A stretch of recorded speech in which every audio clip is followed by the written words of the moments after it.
સુપ્રભાત વિદ્યાર્થી મિત્રો. ધોરણ 10 વિષય ગુજરાતી નૃત્ય ભાષા, કાવ્ય 11 દીવાનખાનામાં. મારું નામ માસ્ટર મોહમ્મદ હુસૈન. હવે વિદ્યાર્થી મિત્રો, આ જે કાવ્યનું શીર્ષક છે દીવાનખાનામાં, તેને જોઈને તમારા મનમાં પ્રશ્ન આવતો હશે કે આ જે શબ્દ છે તેનો અર્થ શું થતો હશે. તો આપણે જ્યારે કોઈક સરસ ઘર હોય, સારું ઘર હોય અને ઘરની અંદર જ્યારે આપણે પ્રવેશીએ, જ્યાં આપણે મહેમાનોને બેસાડીએ છીએ, તે રૂમને આપણે દીવાનખાનામાં કહીએ છીએ. તો હવે આ દીવાનખાનાને આપણે અંગ્રેજી ભાષામાં ડાઇનિંગ હોલ પણ કહીએ છીએ, અથવા તો ડ્રોઈંગ હોલ પણ કહીએ છીએ, અથવા તો સિટિંગ એરિયા પણ જેને કહેવાય. તો આ એનો અર્થ છે દીવાનખાનામાં.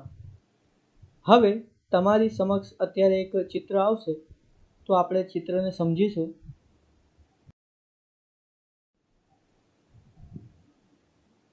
અત્યારે તમારી સામે ચિત્ર દેખાય છે તમને, જે તમે પણ જોયું જ હશે. કોઈક ને કોઈક ઘરમાં તમે ગયા હશો મહેમાન બનીને, અથવા તમારા જ ઘરની વાત કરીએ તો તમારા ઘરમાં પણ આવું કંઈક હોલ જેવું હશે જ્યાં તમે મહેમાનને બેસાડતા હશો. તો આપણે આ ચિત્રને ધ્યાનથી જોઈએ તો અંદર ઘણી બધી એવી વસ્તુઓ દેખાય છે જે આપણા ઘરમાં પણ હશે, અથવા તો આપણે બીજી જગ્યા પર જોઈ હશે. તો આપણે એક એક કરીને એ વસ્તુઓને છૂટી કરીએ. તો એક સોફો દેખાય છે, પછી એક ત્યાં અલગથી ટેબલ મૂકેલું છે જેની ઉપર 2 પુસ્તક મૂકેલા છે અને એક ગુલાબદાન મૂકેલું છે. પછી એક ખૂણાની અંદર જ્યાં ઝાડ લગાવેલું છે તે એક કૂંડો પણ મૂક્યો છે, એના બાજુમાં એક ટેબલ છે. પછી અલગ અલગ ડબ્બાઓ મૂકેલા છે, 4 પેઇન્ટિંગ્સ લટકે છે દિવાલની ઉપર. પછી ઉપર જે છત છે તેની ઉપર 3 લેમ્પ લટકેલા છે જેમાંથી લાઇટનો પ્રકાશ આવતો હશે. તો આ બધી વસ્તુઓ મૂકવાથી આપણું જે હોલ હોય છે અથવા તો દીવાનખાના હોય છે તે સારું દેખાય છે. કોઈક મહેમાન આવે તો તેમને સારું લાગે કે ના, સરસ રૂમ બનાવેલો છે, સરસ દીવાનખાનું બનાવેલું છે, અને મહેમાનને પસંદ આવે છે આવા બધા ઘરોમાં જઈને આરામથી બેસવાનું અને વાતચીત કરવા માટે. તો આનાથી તમારા ઘરની શોભા પણ વધે છે અને ખબર પડે છે કે ઘરના લોકો પણ કેટલી સાફ સફાઈ રાખે છે અને કેવા હશે. તો મને આશા છે કે તમારા ઘરમાં પણ આવું કોઈક દીવાનખાના જેવું હશે અને તમે તેને રોજ રેગ્યુલરલી તમે એને સાફ સફાઈ કરતા હશો. અને જો ન કરતા હોય તો હવેથી શરૂ કરી દો, કારણ કે ખૂબ જ સારી વાત છે પોતાના ઘરને સાફ સફાઈ કરવાની. તો હવે આપણે આ જે આપણી કાવ્ય છે તેની તરફ વધીએ. કાવ્ય 11 દીવાનખાનામાં. કાવ્યનો પ્રકાર અછાંદસ. કવિયત્રી પન્ના નાયક. તો મિત્રો, અહીંયા એક સવાલ તમને પરીક્ષામાં પૂછાય છે કે દીવાનખાના કાવ્યના કવિનું નામ જણાવો. તો તેનું નામ છે પન્ના નાયક. અને આપણી સમક્ષ અત્યારે તેમનું એક ચિત્ર આવશે. જો કંઈક આવા દેખાય છે પન્ના નાયક. હવે તેમનો પરિચય પણ મેળવી લઈએ. તો કવિયત્રી પરિચય. જન્મ તારીખ 28/12/1933. પન્ના ધીરજલાલ નાયકનું વતન સુરત છે. હાલ તેઓ અમેરિકામાં વસે છે. પ્રવેશ ફિલાડેલ્ફિયા, નિસ્બત, અરસપરસ, ચેરી બ્લોસમ અને ફ્લેમિંગો વગેરે તેમના કાવ્ય સંગ્રહો છે. રંગ ઝરૂખે એ તેમનો 11 દીર્ઘ કાવ્યનો સંગ્રહ છે. વિદેશીની ગ્રંથમાં તેમની તમામ કવિતા સંગ્રહિત થઈ છે. નારી સંવેદનાની અભિવ્યક્તિ એ તેમની ખાસ ઓળખ છે. અમેરિકામાં વસતા કવિયત્રી આધુનિક માણસની એકલતા અને નારીનું સંવેદન અસરકારક રીતે આલેખે છે. તો આપણે આ જે કવિયત્રીનો પરિચય જોયું છે તેમાંથી પણ ઘણા બધા સવાલો તમને એક્ઝામમાં પૂછાય છે. જેમ કે પન્ના ધીરજલાલ નાયકનું વતન કયું છે? તો સુરત. હાલમાં તેઓ ક્યાં વસે છે? તો અમેરિકામાં. અને એક ખાસ સવાલ પરીક્ષામાં વારંવાર પૂછાય છે કે કઈ કવિયત્રી નારી સંવેદનાની અભિવ્યક્તિને દર્શાવે છે? તો પન્ના નાયક. તો હવે તમને આ જે કવિયત્રીનું પરિચય છે અને તેમાંથી કયા કયા ખાસ સવાલો છે તેના વિશે મેં જાણકારી આપી છે, અને મને આશા છે કે તમે આ સવાલોના જવાબ યાદ રાખશો અને તમારી પરીક્ષામાં લખશો. તો હવે આપણે આગળ વધીએ.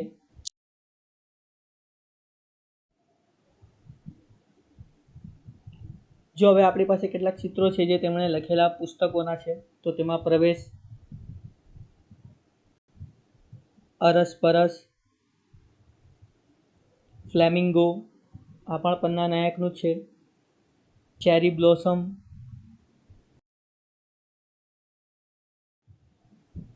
રંગ ઝરૂખે, વિદેશીની, આ બધા તેમના લખેલા પુસ્તકો છે. અને આ તમને સરસ એવા જે પુસ્તકાલય હશે ત્યાંથી તમને વાંચવા મળશે. અને મને આશા છે કે તમે આમાંથી કોઈક એક પુસ્તક વાંચશો. તો મિત્રો હવે આપણે આપણી જે કાવ્ય છે તેની ઉપર આવીએ. તો કાવ્ય 11 દીવાનખાનામાં. આપણે પહેલાં સમજી લીધું દીવાનખાના શું હોય છે ને તમને જે આખી કાવ્ય છે તેની અંદર પણ એ જ દેખાશે. તો આપણે હવે કાવ્ય શરૂ કરીએ. દીવાનખાનાને વ્યવસ્થિત કરું છું, ઘડી અહીં ઘડી તહીં, વિવિધ ફેરફારથી વસ્તુનું મન પૂછી પૂછીને ગોઠવણી કરું છું. તો એક દીવાનખાનું છે જેને તે વ્યવસ્થિત કરે છે. વ્યવસ્થિત એટલે કે બધી જે જગ્યા પર વસ્તુઓ મૂકેલી છે તે બરાબર તે જગ્યા પર છે. જો તે કોઈ બીજી જગ્યા પર મૂકી હોય અથવા તો થોડીક આડીટેડી થઈ ગઈ હોય તો તેને વ્યવસ્થિત કરે છે. આવું ઘણીવાર આપણે પણ કરીએ છીએ આપણા ઘરમાં. જ્યારે કોઈ શુભ પ્રસંગ હોય કે કોઈ તહેવાર આવવાનો હોય ત્યારે આપણે આખા ઘરની સાફ સફાઈ કરીએ છીએ. તો એવું સમજો કે જે આપણી કવિયત્રી છે તે આજે પોતાનું જે દીવાનખાનું છે તેને સાફ કરી રહી છે. અને બધી જ વસ્તુઓને ઘડી અહીં તો ઘડી તહીં, એટલે કે થોડીક વારમાં આ વસ્તુને અહીંયા મૂકે છે તો પછી એમ સારું નથી લાગતું કે આ અહીંયા ન હોવું જોઈએ, તો તેને બદલીને તે બીજી જગ્યા પર મૂકે છે. વિવિધ ફેરફારથી એટલે કે ઘણા બધા ચેન્જીસ કરે છે આ જે આખું દીવાનખાનું છે તેની અંદર. વસ્તુનું મન પૂછી પૂછી ગોઠવણી કરો છો. ધારો કે કોઈ લેમ્પ હોય તો જે કવિયત્રી છે તેને પૂછે છે કે ભાઈ તું ક્યાં સારો લાગશે અથવા તું ક્યાં દેખાશે લોકોને. તો પછી એ પોતે જ જવાબ આપે છે મનની અંદર કે હા ચલો આને ટેબલ પર મૂકો. તો આવી જ રીતે બધી જ વસ્તુઓને તે પૂછે છે કે તું કઈ જગ્યા પર સારો દેખાશે, તો તે જગ્યા પર તેને તે ગોઠવણી કરે છે. તો હવે આપણે અહીંયા એક સવાલ આવે છે જે તમને પરીક્ષામાં વારંવાર પૂછાય છે કે કવિયત્રી કેવી રીતે વસ્તુઓની ગોઠવણી કરે છે. તો વસ્તુનું મન પૂછી પૂછીને. તો હવે આપણે આગળ વધીએ. એના પહેલાં પણ કેટલાક સવાલો છે જે હું તમને અત્યારે જ બતાવી દઉં છું. આગળ જ્યારે આપણે વધીશું તો તેની અંદર એક સવાલ આવે છે કે કાવ્યની અંદર કયા કયા અંગ્રેજી ભાષાના શબ્દો મૂક્યા છે, એ તમારે યાદ રાખવાનું છે. તો આપણે આગળ વધીએ. સોફા અને લેમ્પને નવું સ્થાન આપ્યું. તમારી સમક્ષ એક સોફો આવ્યો છે. આવું જ કંઈક જે કવિયત્રી છે તેના દીવાનખાનામાં હશે તો તેને નવું સ્થાન આપ્યું, એટલે કે જ્યાં પહેલે હતું ત્યાંથી હટાવીને હવે તેણે બીજી જગ્યા પર મૂક્યું છે. અને લેમ્પ છે તેનું પણ સ્થાન નવું આપ્યું છે. બારીના પડદા બદલી કાઢ્યા. પડદા એટલે કે જે કર્ટન્સ હોય છે, બારી પર લગાવેલા પડદા હોય છે, તેને પણ તેણે બદલી નાખ્યા અને નવા મૂક્યા ત્યાં. જૂના ગાલીચાની જગ્યાએ, જો હવે ગાલીચો શબ્દ આપણે પહેલે સમજીએ તો ગાલીચો જે છે તે કંઈક આવો દેખાય છે. એક નાનો જ હોય છે, આખા ઘરમાં ફેલાતો નથી તે, અને મખમલનો હોય છે, ખૂબ જ સરસ હોય છે, તેની ડિઝાઇન અલગ અલગ મળે છે.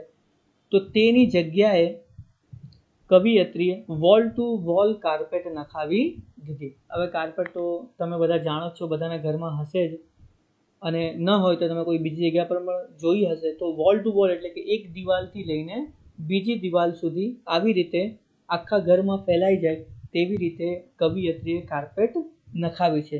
તો જો હવે અહીંયા કેટલાક શબ્દો છે જે અંગ્રેજી ભાષાના છે, જેમ કે sofa, lamp, carpet, wall two wall. તો આ જે શબ્દો છે તે અંગ્રેજી ભાષાના છે, તમારે યાદ રાખવાના છે. તો હવે આપણે આગળ વધીએ કાવ્યમાં. તો વિદ્યાર્થી મિત્રો, હવે આપણે કાવ્યમાં આગળ વધીએ. તો સુશોભને પ્રસન્ન થાય છે દીવાનખાનું, સગડું બરાબર થાય છે ત્યારે જ છટકે છે મારું મન. આ બધામાં મને ક્યાં ગોઠવું, કેન્દ્ર શોધું છું જ્યાં હું સરખું બેસી શકું. હવે આપણે આગળ જોયું કે બધી જ વસ્તુઓ કવિયત્રીએ બદલી નાખી છે.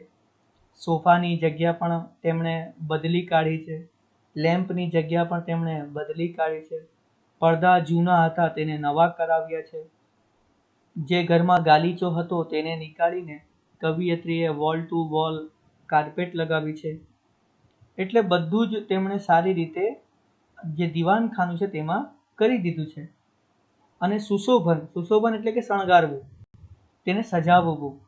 આપણે પહેલાં જ વાત કરી ચિત્રની અંદર કે દીવાનખાનું જે હોય છે ત્યાંથી તમારે ઘરની છાપ ઊભી થાય છે, લોકોને ખબર પડે છે કે તમારું ઘર કેવું છે. એટલે દીવાનખાનું તમે સારી રીતે શણગારીને રાખો તો દીવાનખાનું પણ પ્રસન્ન થાય છે, તમે પણ પ્રસન્ન થશો અને તમારા ઘરમાં આવવાવાળા જે મહેમાનો છે તે પણ પ્રસન્ન થશે અને તે બહાર જઈને તમારી વાહવાઈ, તમારા વખાણ કરશે. એટલે દીવાનખાનાને હંમેશા આપણે સારું જ રાખવું જોઈએ. જ્યારે કવિયત્રીએ આ બધું કરી દીધું, સુશોભનથી પ્રસન્ન થઈ ગયું દીવાનખાનું, એટલું સરસ તેમણે સજાવ્યું. આ બધું કરવા છતાંય સઘળું બરાબર થાય છે ત્યારે જ છટકે છે મારું મન. છટકે છે એટલે કે ભાગે છે, દૂર જાય છે, એકલામાં આવી જાય છે. બધું જ બરાબર કરી દીધું તો પણ કવિયત્રીને એવું લાગે છે કે આ મારું મન જે છે તે અહીંયાથી ભાગી રહ્યું છે. આનું પણ એક કારણ છે. આ બધામાં મને ક્યાં ગોઠવું? અહીંયા કવિયત્રીની એકલતા દેખાય છે કે તે કેટલા એકલા છે. આપણે આગળ જ જોયું કે જે આપણી કવિયત્રી છે તે અત્યારે હાલમાં અમેરિકામાં છે, તેમનું વતન સુરતમાં છે. તો આપણે વિચારી શકીએ છીએ કે તેમને તેમના પરિવારની કેટલી યાદ આવતી હશે, ઘણા બધા લોકોની તેમને યાદ આવતી હશે. તો આ બધાની અંદર કવિયત્રી વિચારે છે કે હું મારી જાતને ક્યાં મૂકું, હું કેન્દ્રમાં કેવી રીતે પોતાને સેટ કરું. એટલે કવિયત્રી કેન્દ્ર શોધે છે કે હા, હું આ જગ્યા પર સેટ થઈ શકું છું, બેસી શકું છું, પણ એવી કોઈ જગ્યા તેમને દેખાતી નથી. એ જગ્યા શોધે છે એવી કે જ્યાં એ બેસીને વાતો કરી શકે, ગમ્મત કરી શકે, કોઈની સાથે મસ્તી કરી શકે, પોતાનો આખો દિવસ પ્રસાર કરી શકે.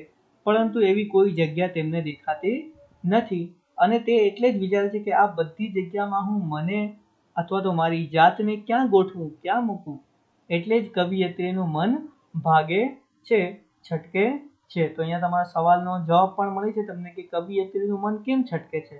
તો આપણે એનો જવાબ આપી શકીએ છીએ કે તેમણે બધું જ બરાબર ગોઠવી દીધું છે, પરંતુ એ પોતાની જાતને ક્યાં ગોઠવે એનું કેન્દ્ર શોધે છે.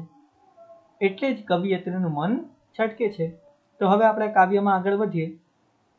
પણ બારી કનેથી રસ્તો નિહાળતી હું ઊભી જ રહું છું. પરંતુ છેલ્લે કવિયત્રીને એક જગ્યા મળી જાય છે. હવે જગ્યા કઈ છે? તો બારી. જો આપણે એ સમક્ષ એક ચિત્ર આવે છે, ચિત્રની અંદર એક મહિલા છે જે બારીમાં ઊભા રહીને કોઈની રાહ જોતી હશે. તો કવિયત્રી એવું જ કહે છે કે પણ બારી કનેથી, કનેથી એટલે કે પાસેથી, બારી પાસેથી તે રસ્તો નિહાળતી રહે છે, એટલે કે રસ્તાને જોયા કરે છે અને ઊભી જ રહે છે આખો દિવસ. એને એવું હોય છે, એક આશા હોય છે કે અત્યારે ત્યાંથી કોઈક આવશે, અત્યારે કોઈક એમનું પ્રિય પાત્ર જે છે તે ત્યાંથી આવશે, પરંતુ કોઈ આવતું નથી. એટલે આ જે કાવ્ય છે તેમાં એકલતાનો ભાવ દેખાય છે. એટલે જ આ કાવ્ય ખૂબ જ સરસ રીતે કવિએ લખી છે. અને આવા ઘણા આપણા ભાઈઓ અને બહેનો જે છે તે વિદેશમાં રહે છે, એકલા જઈને ત્યાં કામ ધંધો કરે છે, તો તેમને પણ કંઈક આવી જ લાગણી ત્યાં અનુભવાતી હશે. અને ખૂબ જ સુંદર રીતે, ખૂબ જ સુંદર શબ્દોમાં જે આપણી કવિયત્રી છે પન્ના નાયક, તેમણે આ કવિતા લખી છે જેમાં એકલતાનો ભાવ દર્શાવવામાં આવે છે. હવે આ કાવ્યમાંથી આપણને શું શીખવા મળે છે? તો માણસ સંબંધની જગ્યા સાધનોથી ભરી તો શકે છે, પણ એકલતા પણ અનુભવે છે.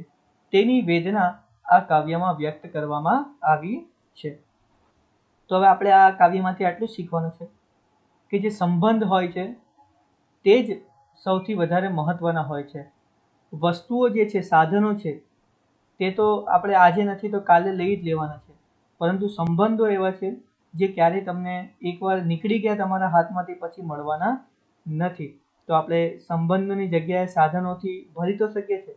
તમારું જે ઘર છે તે તમે ગીચોગીચ સાધનોથી ભરી દો, ટીવી, એલસીડી, એસી બધું જ તમે ભરી દો, પરંતુ જો તમે એકલા હો તો તે બધી વસ્તુઓને કોઈક મહત્વ નથી. તમે આટલી બધી વસ્તુઓની વચ્ચે પણ પોતાને હંમેશા એકલો જ ત્યાં તમે ઊભો રાખશો, એટલે જ ત્યાં એકલતાનો ભાવ તમને અનુભવાશે. તો કવિયત્રી એટલું જ કહેવા માંગે છે કે આપણે સંબંધને વધારે મહત્વ આપીએ અને સાધનોને ઓછો આપીએ, અને એ જ વેદના આ કાવ્યમાં વ્યક્ત કરવામાં આવી છે. તો હવે આપણે આ જે સુંદર કાવ્ય છે તેને સમજી લીધું છે, તો આપણે આગળ વધીએ.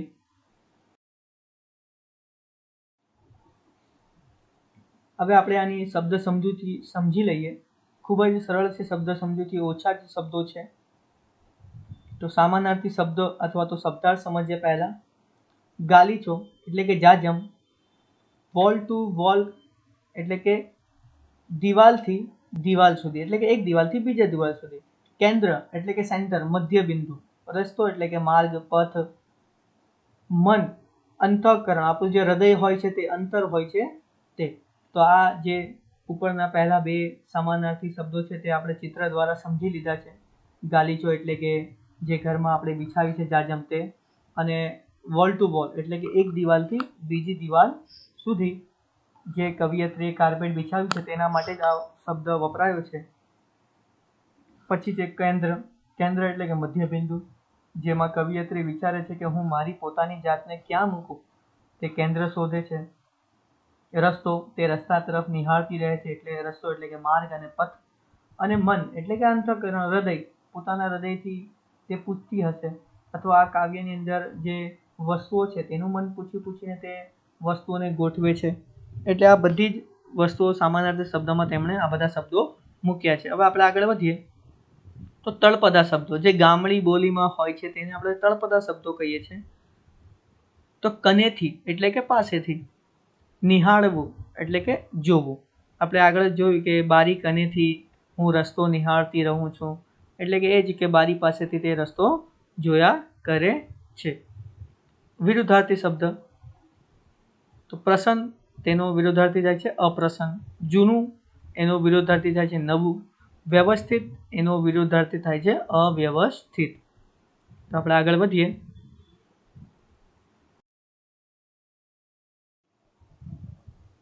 તો વિદ્યાર્થી મિત્રો, હવે આપણે આગળ વધીએ. રૂઢિપ્રયોગ. છટકી જવું, નાસી જવું, અહીં વિચારે ચડવું. આપણે આગળ જોયું કે બધી જ વસ્તુઓ કવિયત્રી બરાબર ગોઠવી દે છે, પછી તેનું મન અચાનક છટકી જાય છે, એટલે કે ભાગી જાય છે. વિચારે ચડે છે કે આ બધી જ જગ્યામાં આ જે બધી વસ્તુઓ છે આ બધામાં હું મારી પોતાની જાતને ક્યાં ગોઠવું. તો એ જ કવિયત્રી વિચારમાં ચડી જાય છે, એટલે કે તેનું મન ભાગે છે ત્યાંથી. શબ્દ સમૂહ માટે એક શબ્દ. મુલાકાત માટેનો બેઠકનો ઓરડો. દીવાનખાનું, આપણે આગળ જ જોયો આ શબ્દ તો, કે દીવાનખાનું એટલે શું, કે કોઈ પણ મહેમાન આવે તો તેને આપણે આપણા ઘરમાં એક રૂમ હોય છે આગળનો જ, તેમાં આપણે બેસાડીએ છીએ, તેમની સાથે વાતો કરીએ છીએ, તે રૂમને આપણે ખૂબ જ સુવ્યવસ્થિત રાખીએ છીએ.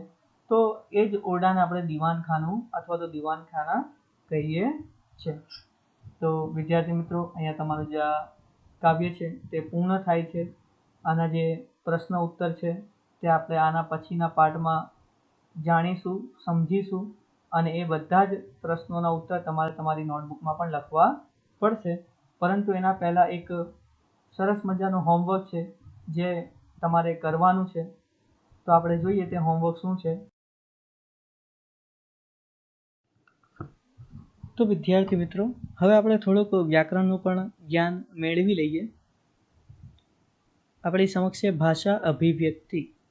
આ કાવ્યમાં ફેરફારથી, મારું મન, બેસી શકું, આ શબ્દો પછી ગુરુરેખા, જો તમને દેખાશે ચિહ્નમાં કે ગુરુરેખા એક લાંબી લાઈન હોય છે, વપરાય છે, જે આ શબ્દોનો સંદર્ભ રજૂ કરે છે અને મુદ્દાઓને સ્પષ્ટ કરે છે.